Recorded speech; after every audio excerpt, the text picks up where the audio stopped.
Hello and welcome to Mofo Rc Garage.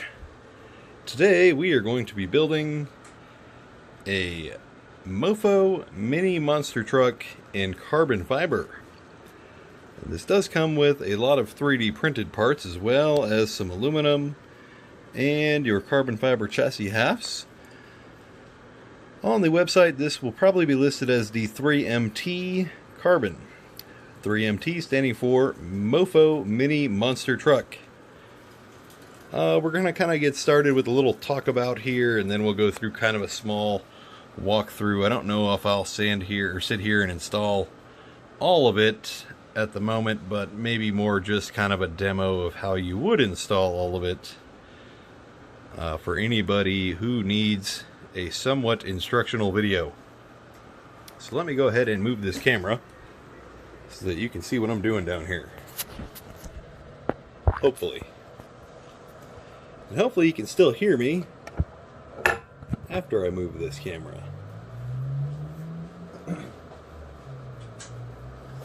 So this is going to come with a little baggie full of a bunch of different kind of parts here. Let me go ahead and get rid of all. I've already taken apart a C10 is what I'm going to use for this build, and you should be able to build it with either a C10 or a deadbolt or a Jeep or even a Betty if you want. Without any issues, you should be able to build it all on any platform you have. The mounting post areas are going to be a little bit different, so a few different ways you can mount things onto this. Hopefully you guys can see all that right. Back here in the back you have your standard hinging mounts that you would mount your bumper bracket right to, such as this. So you could mount your standard body that you have now onto there at either that location or that location and just screw it right into the chassis. There's also 3 vertical holes. I'm going to try and find them. It's kind of hard to do this while I'm looking at it. 3 vertical holes right in this position here in the back. There's also 3 vertical holes right kind of opposing right here in the front as well.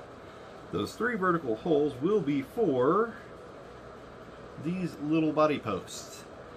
Depending on which body post you use, you can mount them right along those 3 holes.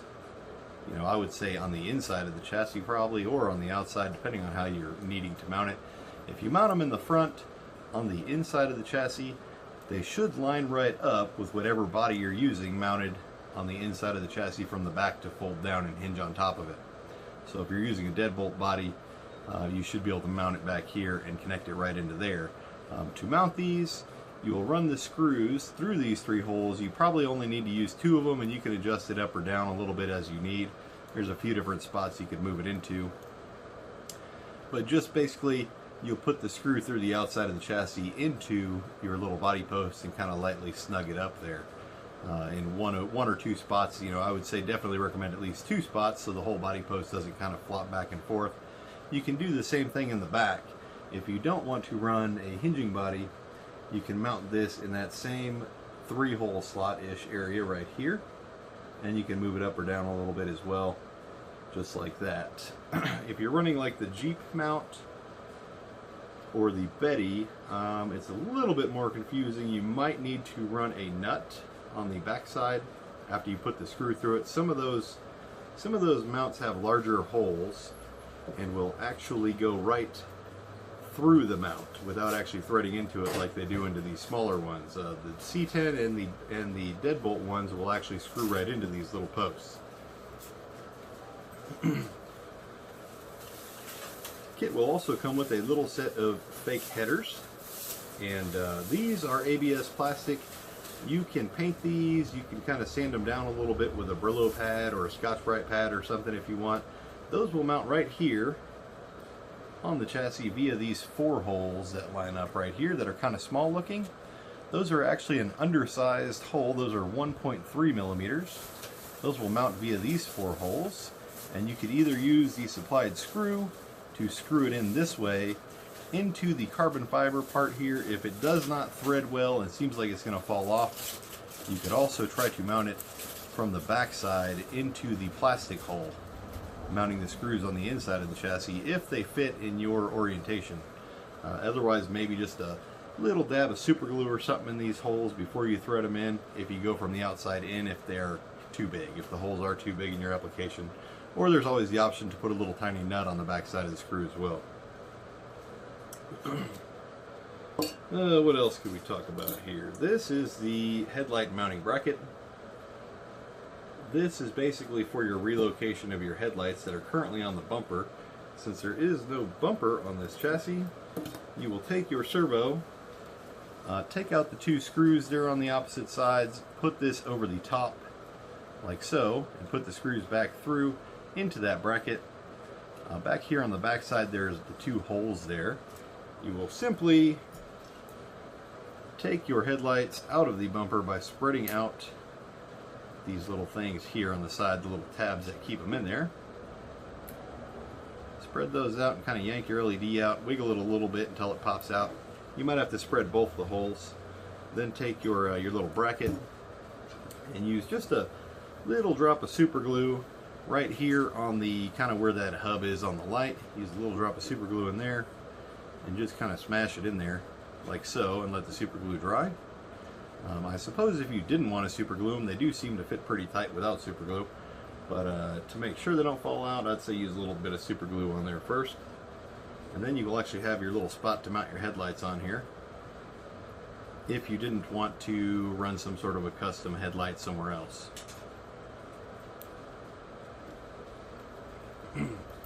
As far as everything else goes, it's pretty straightforward. Your two chassis halves here will have a large relief cutout here, basically so you can use a larger geared pinion like so. This is a 10 tooth from my website, as well as a mod 5 pitch. So this is a mod 5 pitch spur gear and mod 5 pitch pinion gear. 10 tooth pinion with a 32 tooth spur gear. So that will actually stick out when using the adjustable aluminum mount. It sticks out beyond what a flat railed chassis would be.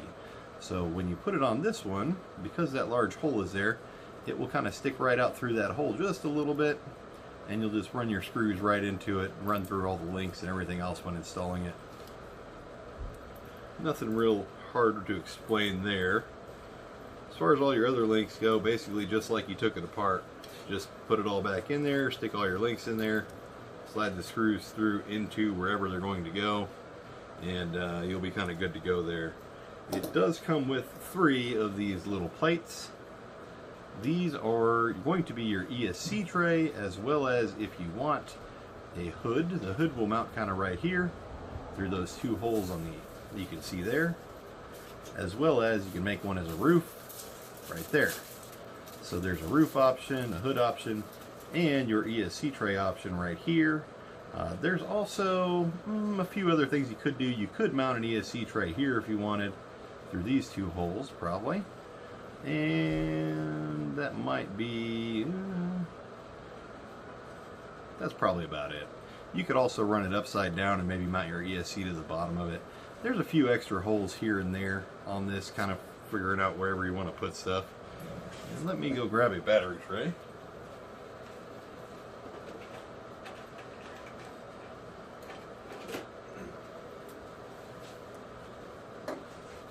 Your stock battery tray that you removed from your rig will have the little mounting tabs here. Now when you're running a larger motor such as this Buzzsaw 50, you will need to cut the one leg off on what would be considered the passenger side in order to get the motor clearance so it does not hit right here on the back of that. But this will basically just install right through these 2 larger holes that have a hole diameter bigger than the screw, and they will screw right into the battery tray like so on the inside, and that is how you will mount your battery on there. It does come with a few aluminum crossbars here.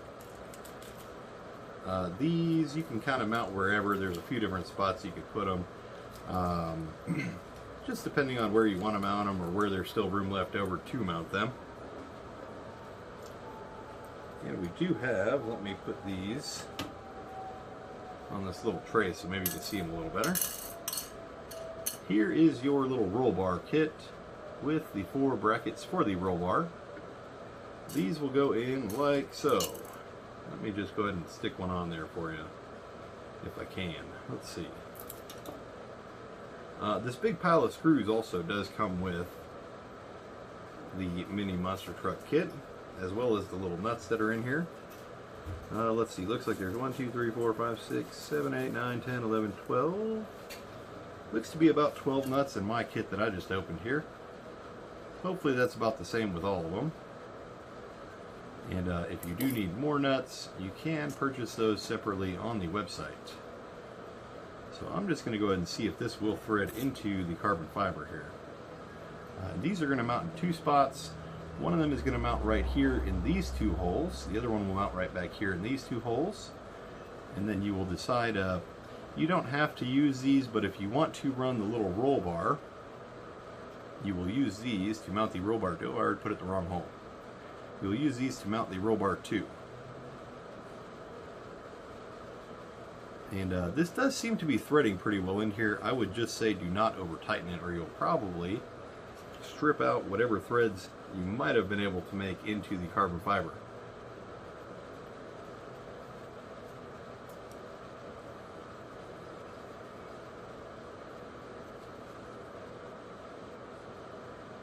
So we're going to put that one there. The other little bracket. And these as well you could probably mount on the inside of the chassis if you wanted to as well. I'm going to go ahead and just mount mine on the outside though.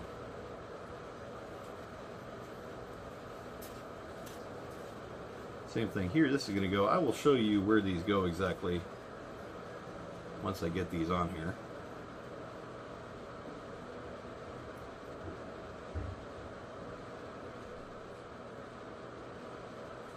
So this one actually does seem to be threading really well into this carbon fiber, which is exactly what I was hoping would happen.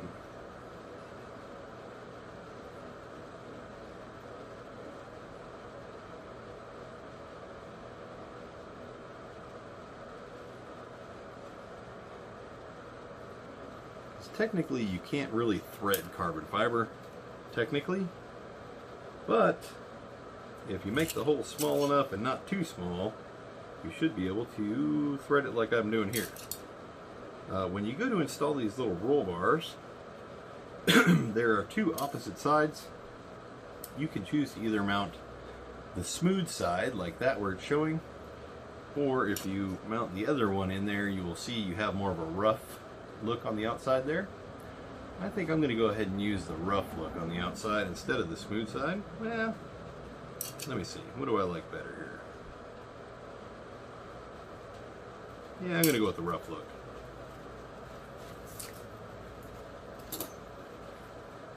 And let's see, how many of these, let me see how many of these screws I've got left in each size here.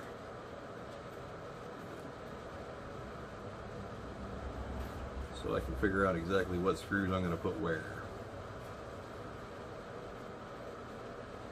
I guess I probably should have done that before I started doing the video.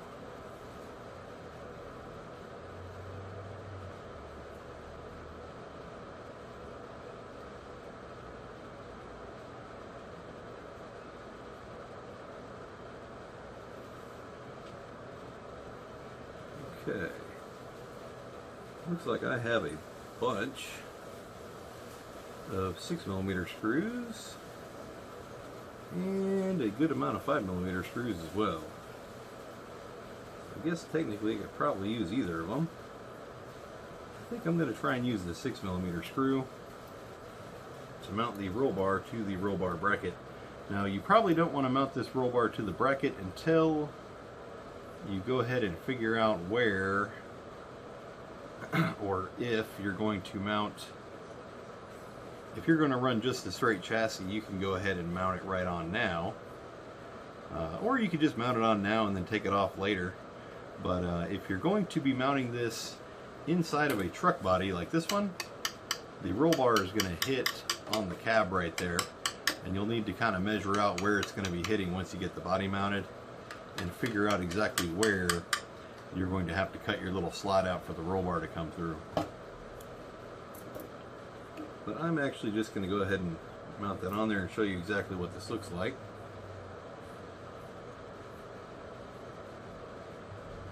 And these I'm actually using the 6mm screw for.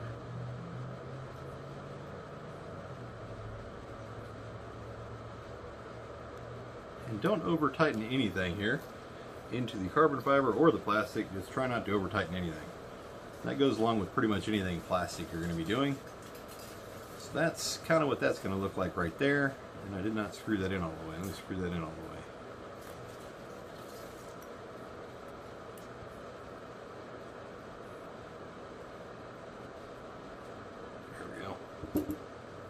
Okay, so that's where the two brackets are going to mount, as well as the roll bar.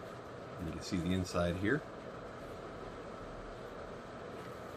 As far as your shock mounting positions go, you can use either the stock size shocks and mount them down here on this lower rail of holes here. There's let's see, 1, 2, 3, 4, 5, 6, 7, 8. 8 mounting positions here you could use in the front. And 1, 2, 3, 4, 5, 6, 7 in the back if you were using the stock size shocks. If you're using the longer ones, such as the double barrels or double barrel style or kinetic or telescoping or whatever you want to call these things, you can mount them along this top rail to help keep your center of gravity a little bit lower, so you're not mounting all these shocks way down here sticking out everywhere. Those will kind of go up in this area here when you mount them. As well as using, if you want, like shown here, where I've got a whole set of 2, 4, 6, 8 shocks. These will also come with this tiny little thing here, which is a dual shock adapter. So let me show you how that works. This, I'm going to use one of these 6mm screws. I'm going to mount it to the axle. Right like so. I'm just going to jam that through that hole. That should be big enough to accept that screw through there. Now you'll have to kind of orientate this, or orientationally, I don't know, orient it so that it goes like so. Let me show you. I'm going to screw that right into the axle where the shock would normally mount. If you snug it up all the way, it's going to be probably too tight. So I'm just going to back it off about a half turn here. Give it a little bit of wiggle room, just like you would install a flex blade on here. Like so. And now that will allow you to mount both of your telescoping or non-telescoping shocks right here to the outside there and there, or you can even move it in a little bit if you want them closer together. There's a few different holes in this thing for options. And then when you mount them on one on each end, you will mount these right to your chassis out here. These ones I would mount into the top holes because these are the double barrel style shocks, and then mount each shock to that little dual shock adapter plate, and then that will allow you to run 2 shocks front and rear on each corner, like so ish. These tiny little nuts can be used for a lot of things. The shock holes should be large enough, or small enough rather, that you should be able to thread them into it. But let's go ahead and find out real quick if that's true or not. These should be the same 1.3mm diameter holes instead of 1.4. So when you run a 1.4 screw into it, it will kind of snug up just perfectly in there and allow you to mount your shock. I think I just installed a 10mm screw on this, and it sticks out a little bit on the back. So you may use those little nuts that it comes with too, just to make sure they don't come off. You could put a nut on the back of that with a little bit of Loctite if you want. Or you could probably even run a smaller screw, like an 8mm length screw, to get that shock to mount on there like so.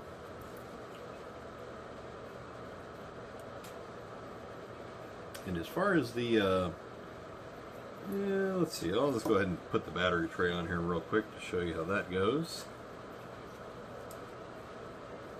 I'm going to use some 6mm screws for that, I suppose.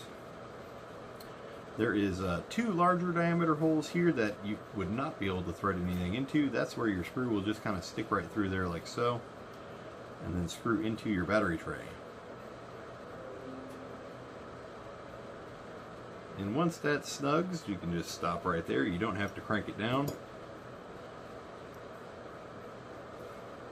Same thing back here. Let's go ahead and stick that one in.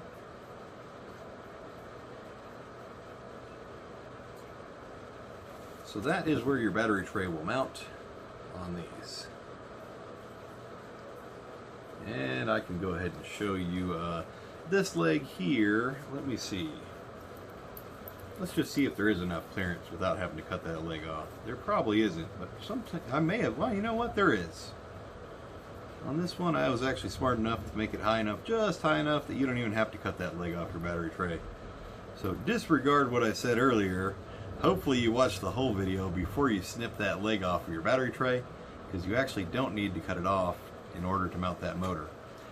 And same thing, that actually looks like it's going to fit pretty much any of the bigger motors, like the Surpass rocket motor should fit in here just fine. The 1410, which is a brushless motor, anywhere up to, gosh, 8,000 or so kV.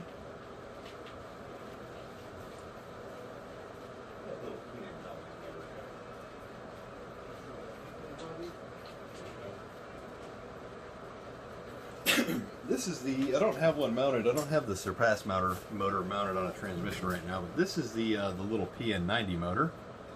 And I'll show you, this is on the big block mount from Mofo Rc. This is running a 24 tooth pinion gear. You can also get that in a Mod 5 pitch as a 14 tooth if you're running the Mod 5 spur gear, as shown on this one. So you can kind of see the pitch difference.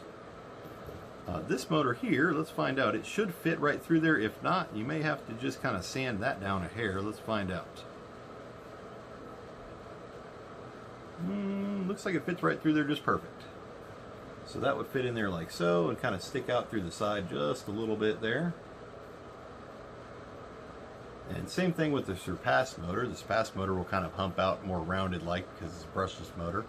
Come back to about right here. And that Surpass motor will also use the Mofo Rc big block aluminum mount. And the same gear. Either the 24 tooth in the Mod 3 or the Mod 5 pitch 14 tooth. And those would be for a 2mm shaft. These little trays that come with it, I was showing you earlier. Let me go ahead and just mount one of these on here for demonstrational purpose. I'm going to go ahead and mount the ESC tray where it would go. And they're same thing like the battery tray. The holes that are larger will have a screw that can go right through them, like so. I'm going to use the 8mm screw for this. And if you don't have some way of measuring these, if you just set the screws in a kind of organize them out by size, you will find 5mm, 6mm, 8mm, 10mm, and 12mm screws included with this kit. The 12mm ones are basically just going to be used to mount the upper links through the skid plate and the link. Those are what you're going to use those longer, really long 12mm ones for. They will go through basically this very rearward hole here and the very frontward hole here are going to be those 12mm ones. You could also use a 10mm one, just kind of judge it, stick it through there, run it in a little bit and see if it sticks out too far. If it sticks out too far on the inside for your liking, pull it out and you can use a 10mm one. You could also use the stock black screws. You could try that, see if it goes in far enough. When mounting the skid, the two innermost screws, I would suggest probably using a 6mm. You could also use a 5mm for those if you want, but let me just go ahead and I guess let's go ahead and stick this on here so you can kind of see what we're doing here.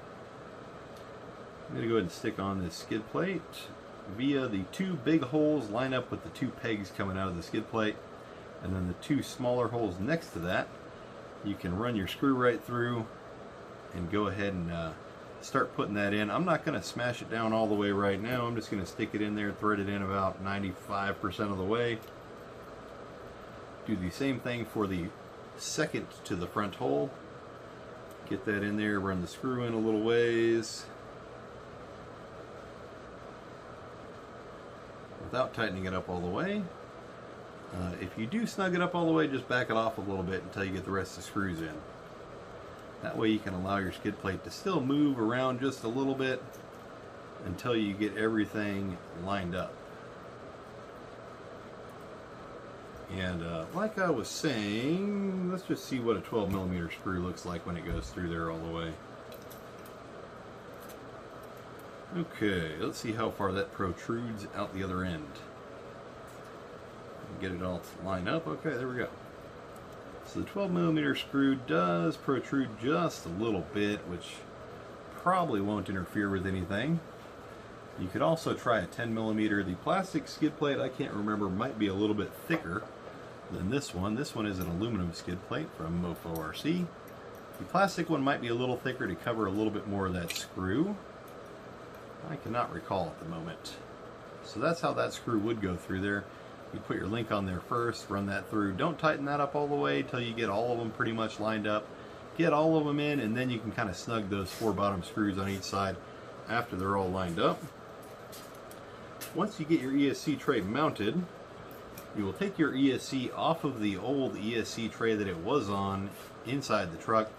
If you scrape all of the sticky pad that was on there, if all of that comes off, you can use some new sticky pad like I've done. And we're going to go ahead and peel that off. And we're just going to kind of line this up on here and stick it on. I'm going to leave a little bit of space between the battery tray to run my wires down through. And once that's stuck on there, you can see where your access is here to the on-off switch. Like so. Your motor and your battery both plug in right there. All your other forward mounted stuff here, your steering servo, if you're running like a Furatech or a Castle or some other ESC, will plug into the number 2. Your LED lights will plug in over here on the side. If you're running the newer V2 version, you won't have the channel 2 option. You'll have like a channel 3 and a channel 4 or something like that. Or if you're running like a Fly Sky, Fly Sky, whatever those things are, or any of the other remotes, you could also mount those right here wherever you want. Maybe put your Furatech in right next to that. I don't know. However you want to do it, however you want to set it up. If this was all mounted together, I would kind of stick this wire up right through here, jam that into the battery hole, like so. Then you have that on there. You got your links all here set up, kind of already ready to go. Same thing for all the other screws on the other side of the plate. Just kind of stick it on there and start screwing them in. And eventually you will end up with a little monster truck. It's going to kind of look something like that. At the moment, there is not a lot of tire choices. You can either use like the AMT tires, or these came off of one of the little, what are they called? One of the little grave diggers you can buy at like Target or Walmart. But I don't actually have a wheel for these, so you can see there's just a big gaping hole in the back here at the moment. I just kind of wanted to show you. We are working on new monster truck tires, which will hopefully be done in the next, depending on what day you're watching this, I'm going to say right now, since it is today, in the next probably 60 days, 2 months, we should have the new monster truck tires and the wheels to go along with them. So if you're watching this at a later date, congratulations, you already have an option to buy a good set of tires. If you're not, you're kind of stuck with whatever you can figure out for tires on it. If you can still find a set of the AMT 1/25th scale model tires made out of vinyl, you could use those. There are several places that do make wheels for those. I used to have a set. I'm not currently making them anymore because there's not any really tires available anymore for them. So if you do buy the 1/25th model monster truck kit, you could probably still get those tires with it and kind of use those. Otherwise, wait a little while and we will have tires and wheels that are actual soft rubber tires and wheels here at Mofo Rc. Same thing with your front axle. It's just kind of stick on here like so. You know where the links go. If you took it apart, it goes back together the same way you took it apart. You're going to put it back together. This is a set of my high clearance upper or four link conversion upper links right here shown on this one. So if you want to run the 4-link, this is actually really nice. I do have 2 options available in that. C10/Jeep length is what you're looking at here. The other ones are the deadbolt length, or Betty, which are a little bit shorter than these, which all line up and should be pretty much right on the money as far as axle cant goes. Depending on how high or low you have your truck is what's going to determine the axle cant, forward or backwards. I think that is about it. I'm not going to spend the time putting this whole thing together right now on camera. So if you do have any other questions, you can shoot me a message on Facebook or here or anywhere else really, Instagram or whatever. Here's another one of those trays going to mount like right there, like so. The other one's going to mount right here, like so. Go ahead and screw your bumper in back here, just like I was showing earlier. It will kind of fold down right over the top, and you could actually use your stock body for the time being until you get a cooler body. So thank you for watching. If you do have any other questions, or if I do think of anything else, I'll probably make an update to this video and let you guys know. Thank you and have a good rest of the day.